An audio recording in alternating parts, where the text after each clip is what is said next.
जहां पर आज मुख्यमंत्री शिवराज सिंह चौहान मध्य प्रदेश में श्रम सुधारों को लेकर कोई बड़ा ऐलान कर सकते हैं। सूत्रों के हवाले से ये जानकारी मिल रही है कि श्रम सुधार को लेकर मध्य प्रदेश का नया मॉड्यूल आज घोषित किया जा सकता है। इसके साथ ही रोजगार के अवसर को बढ़ावा देने के लिए 1000 दिन की कार्य योजना तैयार की जाएगी। कोविड-19 महामारी के दौरान कारखानों में न्यूनतम नियोजन करते हुए अधिकतम उत्पादन करने की योजना की घोषणा की जा सकती है। साथ ही सरकार सभी कारखानों में 12-12 घंटे की शिफ्ट और सप्ताह में 72 घंटे तक के ओवरटाइम की अनुमति भी दे सकती है।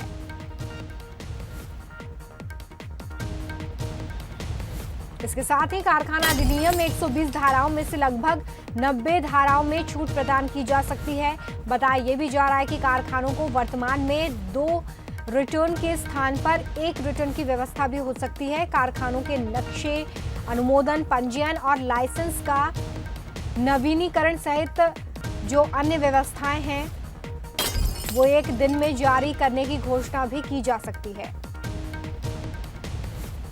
चलिए सीधे हम रुख करेंगे वासु चौरे, हमारे साथ संवाददाता लाइव जुड़ चुके हैं। वासु, आज मुख्यमंत्री शिवराज सिंह चौहान श्रम कानूनों को लेकर एक महत्वपूर्ण बैठक जो है वो करने जा रहे हैं। फेसबुक लाइव के जरिए उनकी ये पीसी होगी। कौन से वो महत्वपूर्ण बिंदु हैं इस कोरोना संकट काल में जो काफी मजबूती से रखे जा सकते हैं ताकि श्रम सुधार जिसको लेकर फोकस्ड इस बैठक में होगा वो किया जा सके?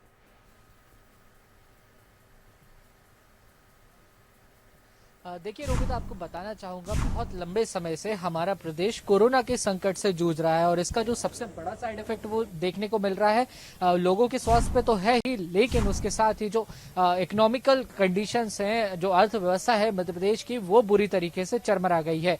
अब कोरोना के संक्रमण से लड़ने के साथ साथ प्रदेश सरकार के सामने सबसे बड़ी चुनौती ये होगी कि कैसे इस आर्थिक व्यवस्था को पटरी पर लाया जाए और इसके लिए सबसे बड़ा जो रास्ता सरकार के सामने वो सामने आता है कि प्रदेश के जो कारखाने हैं, प्रदेश का जो मजदूर वर्ग है और जो एम्प्लॉयड वर्ग है उसको कहीं ना कहीं इससे सीधे जोड़ा जाए और उसी के लिए श्रम कानूनों में आज बड़ा परिवर्तन हो सकता है, ऐसी जानकारी हमें मिल रही है। इसमें सबसे बड़ी बात जो सामने आ रही है कि अब कारखानों में मजदूरों को और अन्य जो कर्मचारी होते हैं उनको 12 घंटे तक शिफ्ट करने की छूट सरकार की तरफ से दी जा सकती है। इसके साथ ही हफ्ते भर में 72 घंटे का जो ओवर टाइम पीरियड होता है 72 घंटे तक का वो कर सकते हैं। वहीं 1000 दिन की कार्य योजना भी तैयार की जा रही है। तो सबसे महत्वपूर्ण बात यही है कि क्या कुछ बातें सामने आएंगी, कारखानों के जो मालिक हैं उन्हें छूट दी जाएंगी ताकि ज्यादा से ज्यादा प्रोडक्शन हो सके और जितना ज्यादा प्रोडक्शन होगा उतना ज्यादा आयात निर्यात बढ़ेगा और कहीं ना कहीं इसका सीधा जो प्रभाव है वो प्रदेश की अर्थव्यवस्था पर देखने को मिलेगा। और इसी को लेकर आज सीएम शिवराज बड़ी घोषणा कर सकते हैं। 2 बजे उनका कार्यक्रम है इस सबको लेकर और कल इससे पहले उन्होंने आर्थिक टास्क फोर्स जो मध्य प्रदेश में बनाई गई थी आर्थिक व्यवस्था को पटरी पर लाने के लिए उसके साथ बैठक की और पिछले 1 हफ्ते से हम लगातार देख रहे हैं कि मैराथन बैठकों का दौर जारी है। तो ये लंबा सिलसिला चला आ रहा था, लंबे समय से इसकी प्लानिंग चल रही थी क्योंकि सरकार बहुत पहले से ये चीज जानती थी कि जो लॉकडाउन हुआ है कोरोना संक्रमण के कारण उसका सबसे ज्यादा बुरा प्रभाव अर्थव्यवस्था पर देखने को मिलेगा। अब सरकार को अपनी एक्सपेंसेस तो हो रहे हैं लेकिन इनकम पे भी कहीं ना कहीं ध्यान देना होगा। तो इसलिए सरकार का जो सीधा फोकस है वो प्रोडक्शन बढ़ाने पर है, रोजगार बढ़ाने पर है ताकि मध्य प्रदेश में जो फ्लो ऑफ कैश है वो नियमित रूप से पटरी पर आ सके और जो अर्थव्यवस्था पिछले 40 दिनों में लड़खड़ाई है उसको मजबूत किया जा सके। जी चलिए, बहुत शुक्रिया वासु इस तमाम जानकारी के लिए। और ज्यादा हम चर्चा करेंगे। हमारे साथ भूपेंद्र गुप्ता जी कांग्रेस की तरफ से जुड़ गए हैं, डॉक्टर हितेश वाजपेयी हमारे साथ बीजेपी की तरफ से जुड़े हुए हैं। सबसे पहले भूपेंद्र गुप्ता जी, जिस तरह से आज ये बैठक होने जा रही है और श्रम कानूनों को लेकर एक नया मॉडल मध्य प्रदेश का पेश करने की बात हो रही है, कैसे देखते हैं आप इसे? नया मॉडल नहीं है ये, तो श्रम कानून लगातार जब से मोदी जी प्रधानमंत्री बने हैं जी तब से लगातार बदले जा रहे हैं और श्रम कानून अभी अब बैठक होने जा रही है और अखबारों में तो पहले ही आ गया है कि वो जो है नो वर्क नो पे का नियम ला रहे हैं जी। तो जो एक्ट है, एक्ट तो बदल नहीं सकते वो, लेकिन नियम बदल रहे हैं। तो उसमें जो नुकसान होना है, एक तरफ सरकार ये कह रही है कि जो उद्योगपति है वो तो जो है बिना काम करे भी 3 महीने की पैसे दे, और दूसरी तरफ ये कानूनों का जो है नया परिवर्तन है और उद्योगों को शुरू करने की अनुमति नहीं मिल रही है।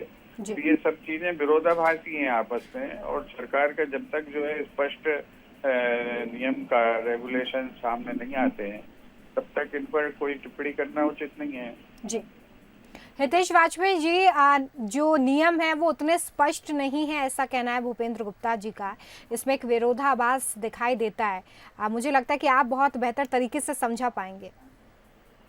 देखिए, अभी तो उन्होंने स्वयं स्वीकार किया कि उनको जानकारी नहीं है, तो इसीलिए स्पष्ट और अस्पष्ट का सवाल ही नहीं उठता। उनको सभी अस्पष्ट ही रहेगा जब तक सामने नहीं आती बातें। लेकिन जो चीजें सामने हैं उससे नकारा नहीं जा सकता, और वो ये है कि पोस्ट कोरोना काल में हमें श्रमिकों के सामाजिक, आर्थिक, मेडिकल और बाकी सब जो सुरक्षाएं हैं उसको फिर से मजबूत करने की दिशा में आगे बढ़ना बहुत जरूरी है।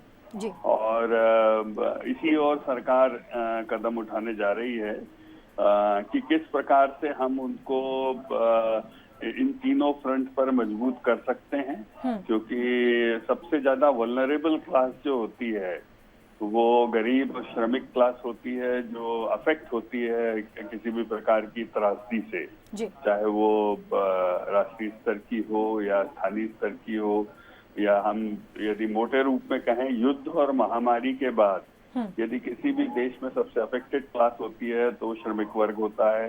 जो दिहाड़ी मजदूर होते हैं या निम्न मध्यम वर्गीय जो क्लास होती है, जो हम कह सकते हैं कि रोज कमाती और खाती है, तो स्वाभाविक है कि उनके रोटी कपड़े और भोजन का इंतजाम, छत का इंतजाम बाकायदा बना रहे। संबल जैसी योजनाओं में और क्या सुविधाएं सरकार दे सकती है, उनके काम के अधिकार को कैसे और मजबूत और सुनिश्चित किया जा सकता है, इसको लेकर श्रम कानून के अंतर्गत जो प्रावधान है उनका उपयोग करते हुए किस प्रकार की रेगुलेशन और तय कर सकती है, वो राज्य सरकार का काम है।